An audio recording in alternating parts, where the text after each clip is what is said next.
Hey guys, it's Emily. This is actually my very first video here on YouTube, and I'm super excited to start this channel. I'll be sharing the latest crypto news and breaking things down so it's easier to understand, even if you're new to the space. I've been trading crypto since 2020, and today is Monday, August 11th, 2025.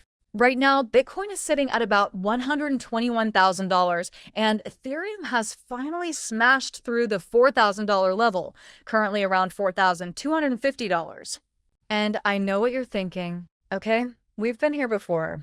How is this $4,000 moment any different from the last 3 times Ethereum tried and failed to break it? Because let's be real, unless you're brand new to crypto, you've probably noticed that while Bitcoin's been on a solid bull run since 2023, Ethereum, well, it's been kinda underwhelming. End of February 2024, tried to break $4,000, failed. Mid-May, even after the spot Ethereum ETF was approved, still couldn't do it. Trump got elected, ETH barely touched $4,100 before tanking right back down. So is this breakout just another fake out? Or are we actually looking at something different this time? Honestly, I've been asking myself the same thing. In this video, I'll walk you through what I've been looking at, the data, the signals, and my conclusion. You can agree, disagree, or come to your own take. But before we dive in, here's how I see it. ETH breaking $4,000 doesn't impress me that much. In my mind, it would have been weird if it didn't happen this cycle. $4,000 is still 10 to 20% below the all-time high. To me, the real bull market hasn't even started. What I'm actually focused on is what it'll take, what kind of money, what kind of macro environment could push Ethereum into the bull market I have in mind. And when I say bull market, I'm not talking about just beating the old app. I'm thinking way bigger. For a lot of people, $10,000 ETH might sound like a fantasy. For me, that's just the first checkpoint. But here's the thing. You've got to realize this. Bitcoin and Ethereum are in a totally different league from other altcoins. Bitcoin is now the 6th largest asset in the world, $2.4 trillion market cap. Ethereum, still behind BTC, but already sitting at number 24 globally, worth about $500 billion. And here's why that matters. If we want ETH to go up another 50%, double, or even 3x, the regular crypto native money, like liquidity mining or staking hype, probably isn't enough anymore. We need Wall Street money. Without that kind of big institutional consensus, that moonshot rally just isn't happening. So the real question becomes, what would make Wall Street actually buy into Ethereum at scale? If you think from that angle, you start to see things differently, like this chart here, which compares ETH to BTC. Normally, in a crypto bull market, altcoins, especially ETH, tend to outperform BTC. You can see it in 2017 and again in 2021. But in bear markets, BTC holds up better and ETH usually starts dropping sooner. Now, here's the weird part. Even though 2024 and 2025 have been bull market years, ETH performance compared to BTC has just kept sliding. So every time ETH has a short burst where it outperforms BTC, like a week or two, people get hyped. They start saying, "Old season is here. ETH is about to explode." But if you remember the size of ETH market cap and the fact that big money outside the crypto bubble needs to get on board, you start to understand why those breakouts didn't last. And that's exactly what I want to dig into in the rest of this video. All right, so let's roll it back a bit. End of Feb to early March 2024, ETH had a little pump. Why? Meme coins. There was this mini meme coin craze. Everyone in the crypto community was hyped. But here's the thing. Wall Street wasn't trading meme coins. They weren't touching that stuff. So the rally? Yeah, fizzled out pretty quick. Fast forward to late 2024, Trump gets elected. He comes out saying he supports 5 major cryptocurrencies. But let's be honest, realistically, it's all about Bitcoin and maybe Ethereum. Sure, Solana, Cardano, and XRP have their own communities, and some of them even try to push Wall Street away. But at the end of the day, the big guys are really only watching BTC. So ETH hit 4,100 and then dropped right back down. Now you might be asking, wait, didn't the Ethereum spot ETF launch in May 2024? Shouldn't that have pumped the price? My take? Wall Street's not that easy to fool. When the Bitcoin spot ETF launched, Money flowed in instantly because BTC is seen as digital gold. Holding Bitcoin is like holding a store of value. The ETF just made custody easier and charged a small management fee. Makes sense. But Ethereum's value is totally different. It's not like gold or Bitcoin where you just hold it and that's the whole point. ETH is fuel for the Ethereum blockchain. You pay gas with it. If you want to secure the network and run a node, you stake ETH. And that's the problem. The ETH Spot ETF that launched in May 2024 didn't include staking. No extra yield, no added incentive. For serious long-term ETH holders, it wasn't really an attractive product. And even if there was a staking ETF back then, I still doubt Wall Street would have piled in. Why? Because in mid-2024, the whole finance on-chain movement wasn't even on their radar yet. Back then, very few people were talking about putting Wall Street finance directly on-chain. And in case you're wondering what finance on-chain means, think about it like this. We've already had digital finance for decades. NASDAQ went digital in 1985, but moving finance on-chain is the next level. Fast forward to 2025. The SEC, the US Treasury, BlackRock, even Trump himself are talking about putting the US dollar on-chain as a stablecoin, tokenizing securities, basically moving the entire financial system onto blockchain rails. And if that's the direction the world is heading, well, Wall Street has no choice but to prepare. If you're a bank, a fund, or even an analyst, and you ignore this shift, you risk being left behind. Now, that's me explaining it from Wall Street's perspective. But let's come back to my own point of view. How do we know this is actually happening? Do they really want to put finance on chain? And most importantly, if this is all true, what's the gap between reality and public perception? Let's break it down one by one. So first, do they really want to put finance on chain? Not too long ago, pretty much everyone on Wall Street and plenty of global finance experts were saying stablecoins don't really matter. You don't need stablecoins to do anything. Just this week, the chairman of a major financial institution in Taiwan said the same thing. Taiwan's had stablecoins before. They're nothing new, nothing innovative. Are they wrong? Well, from a certain point of view, they're actually right. But here's the catch. Whether they're right or not doesn't even matter. Because Trump wants to create a stablecoin. And if you strip away all the blockchain buzzwords, cross-border payments, speed, security, at the core, what he's really going after is tied to US Treasury bonds. The way I see it, he has a strong incentive. To solve America's Treasury bond problem, he wants the US dollar on chain and the stablecoin market built out. But here's the big question. Just because they want to do it, can they actually pull it off? When you break it down, moving finance on-chain comes with a lot of requirements. I like to group them into three main buckets: legality and compliance, technical feasibility, mobilizing the entire ecosystem, banks, media, talent, regulators, everybody. And trust me, getting all of those lined up is no small task. Let's start with legality and compliance. In March 2025, the U.S. Office of the Comptroller of the Currency, OCC, told national banks they could finally get involved in crypto custody and settlement. In April, the Federal Reserve rolled back a long-standing rule that used to make issuing a U.S. dollar stablecoin a bureaucratic nightmare. Before April, if a bank wanted to issue a USD stablecoin, they had to jump through layers of approval from the Fed.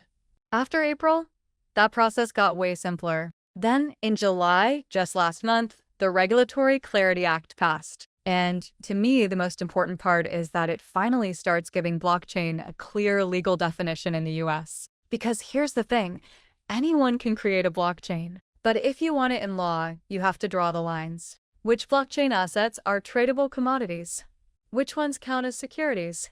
And if they're securities, you can't touch them without the right license. Without that clarity, you can't build proper regulation around it.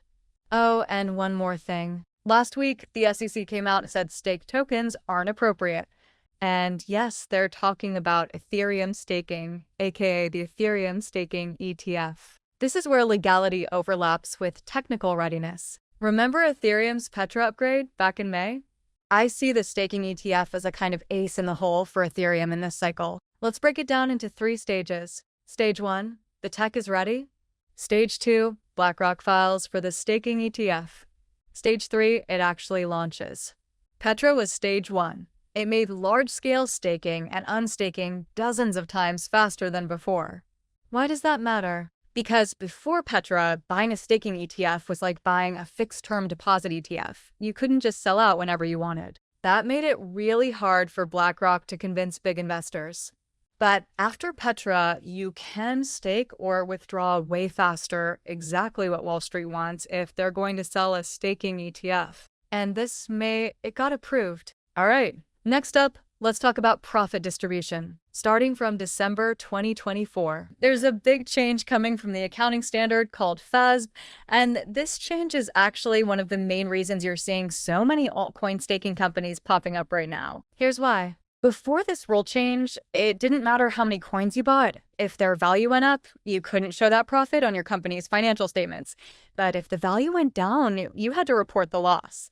Pretty one-sided, right? So obviously, analysts who care about financial reports really hated this setup. Now, you might also hear about another rule, SAB 122. This one is why you'll suddenly see headlines like JP Morgan or Bank of America jumping into the crypto space. It's all because of a big shift in the rules. And after Trump takes office in 2025, things are probably going to speed up even more. In March, he proposed creating a digital reserve for the US Treasury. In July, the so-called Genius Act, basically the Stablecoin Act, was officially passed. And recently, the pace of developments has been picking up fast. Just a few days ago, Trump said he wants to let Americans put Bitcoin into their retirement accounts, 401ks. And then the SEC announced a settlement with Ripple, the company behind XRP. No surprise, XRP had a massive pump right after. Now, back to the big question. Is Wall Street falling in love with finance through crypto? For me, the answer is 100% yes. Is that love affair already happening? Also yes. So here's the real question. What's the gap between what's really happening and what most people think is happening? In my view, there are three big gaps. The first one, the Ethereum Staking ETF. Let's pull up this chart. If you want to understand why, during 2023, 2024, and 2025, Bitcoin kept climbing, but Ethereum lagged behind. You need to look at June 2023. That's when BlackRock filed for a spot Bitcoin ETF. Considering the size of both Bitcoin and Ethereum, they need Wall Street money to really move. So until the next big catalyst comes for Ethereum, of course BlackRock's Bitcoin ETF is going to have a huge influence on the ETH BTC chart. That next big catalyst? Whether Ethereum can break past $4,000. And in my opinion, it comes down to one thing. On July 14th, BlackRock filed for an Ethereum staking ETF. So let's break this into three stages. Stage 1, in May, Ethereum's Petra upgrade went live and ETH bottomed out before making its first big jump. Stage 2, BlackRock filed for the staking ETF. Another jump. Stage 3, the actual approval of the staking ETF. Last week, the SEC said staking tokens aren't considered securities. For me, that's a pretty strong hint they're getting ready to approve it. That's why I'm not stressing too much about Ethereum breaking $4,000. We've been expecting this three-stage rally, and it's just playing out step by step. The second gap, the first batch of confirmed mature blockchains. I think we could see a trigger for this at the end of the year. If the government officially lists which blockchains are mature enough to be used for on-chain settlement, Ethereum is an obvious pick. It has the longest history, the most assets, and it's been tested for decentralization, security, and financial controls. But the list might also include Cardano, BNB Chain, Solana, or others. We don't know yet. If you want to bet on those, it really comes down to your own research and confidence in them. One thing's for sure, if we start seeing hints or signs about which blockchains make that mature list, that's worth watching closely. Just like how some people started rotating into Ethereum early, the next big rotation might be into other blockchains, or even Bitcoin as a strategic reserve. But that's a story for another day. Oh, and one quick reminder. Yes, the stablecoin bill has passed, but it only kicks in 120 days after the final rules are released, or at the latest, January 2027. Right now, most expect it to take effect around 2026. And yeah, I might have just spoiled all the answers there. All right, so where's the gap between what's really going on and what most people think is going on? A lot of folks think they've got it figured out. You hear stuff like, oh, Trump's super supportive of stablecoins now, or yeah, he's pro-crypto. And sure, that's true. You don't even need to spell it out. It feels like common knowledge. But is it really? Here's what most people miss. Stablecoins are constantly flowing from the US dollar world into the crypto world. And among all of them, Ethereum alone holds about half of the total supply on its chain. Over the past month, Ethereum's had the largest stablecoin balance across all blockchains, and it's also growing the fastest. Check this out. Over the last 30 days, Ethereum's stablecoin supply grew 7.9%. Compare that to Tron's 1.81%, Solana's minus 1.45%, and Binance Chain's 6.6%. Even Hyperliquid, which is a trading-focused chain with a much smaller market cap, saw a huge 10% jump. But if we're talking the big, established blue-chip chains, Ethereum's percentage growth is still number one. And remember, it already started with the biggest base. If you believe, like I do, that the on-chain finance revolution, aside from Bitcoin, is the biggest trend in this cycle, then Ethereum's position here is a huge advantage. Most people know it's the largest blockchain, but they still underestimate how much room it has to grow. One way I like to check if the market's actually catching on is the Fear and Greed Index. Right now, it's sitting at 68, which is definitely on the greedy side, but not extreme. Last week, when it dipped back to neutral, I honestly got a little too optimistic. I thought we might get a nice slow dip to dollar cost average at cheaper prices. But then the SEC, the Treasury, and Trump's 401 Burmese chots can buy Bitcoin comment sent prices flying again. I'm not gonna lie, I'm not thrilled about that. Even though I've been stacking Ethereum for weeks now, I'm not all in yet. I actually want more. That's part of why I'm spending so much time today breaking down what I'm seeing with ETH. And hey, I'll say it, I'm hoping to talk it down a bit here. If ETH dropped back to just over $3,000, I'd be pretty happy. And yes, that's totally possible. Now, about the Ethereum Staking ETF, we're getting really close. This week, the SEC even clarified that liquid staking tokens aren't considered securities, so people can handle them freely. XRP also officially settled with the SEC. And Trump? He said 401k retirement funds can go into Bitcoin.